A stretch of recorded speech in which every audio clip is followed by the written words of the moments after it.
In the first week in which sports betting was legal in North Carolina, players wagered $200 million.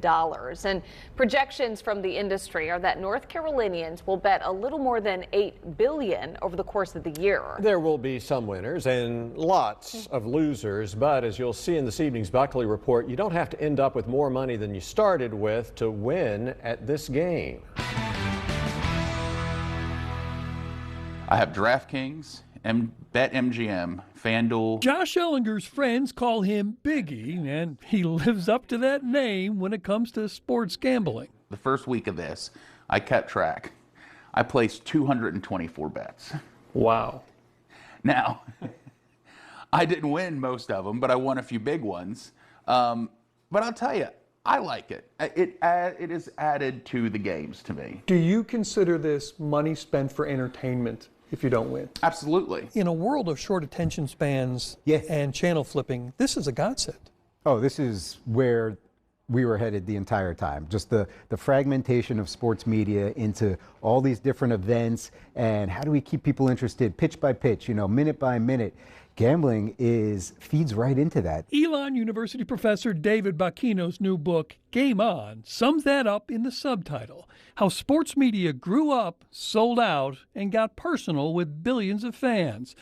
And the betting sites are using more than $1 billion, according to the Washington Post, to entice fans to use their apps. I downloaded 5 of them because they were offering free bets, basically. If you put in $5 or $10, you got $200 to $250 in bonus bets. They're very sophisticated companies, whether it's DraftKings or FanDuel or BetMGM or Caesars. They understand, based on data, how this all plays out. They're not throwing money away. They understand what that investment will yield. There is get a 50% bigger payout on an MLB game today. They've found ways to keep Biggie locked in now that baseball season is underway. I'm the normal bettor. What do I think? I think the Rockies aren't that great.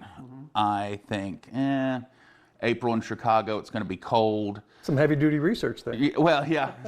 Then the way they get you is the parlay. You can do the Cubs just to win. Okay. It's when you parlay things into 2-leg, 3-leg, 4-leg parlays, that's when you can start winning money. You'll see if all this stuff happens, your $10 wager is going to win you $369. Yeah, parlays are awful. You should never do parlays. Parlays benefit the book. Parlays are like lottery tickets. You say, hey, I'm going to pick these 6 things to happen in this game, and I'm going to get all 6 of them, and they're exciting. Miss just one, and you lose the entire bet. But that's only betting version 2.0.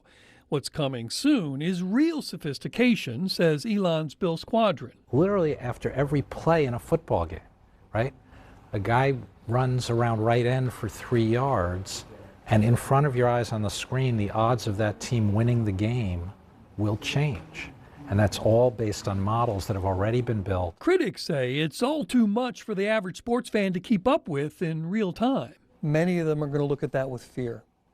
And they're going to say, this is addictive, it's not good for us. It's still far superior to have a regulated group of operators, providing these services above board, rather than this huge black market. And that's just it. It is a market, a business with a different mission statement than you might realize. They don't want you to be winners.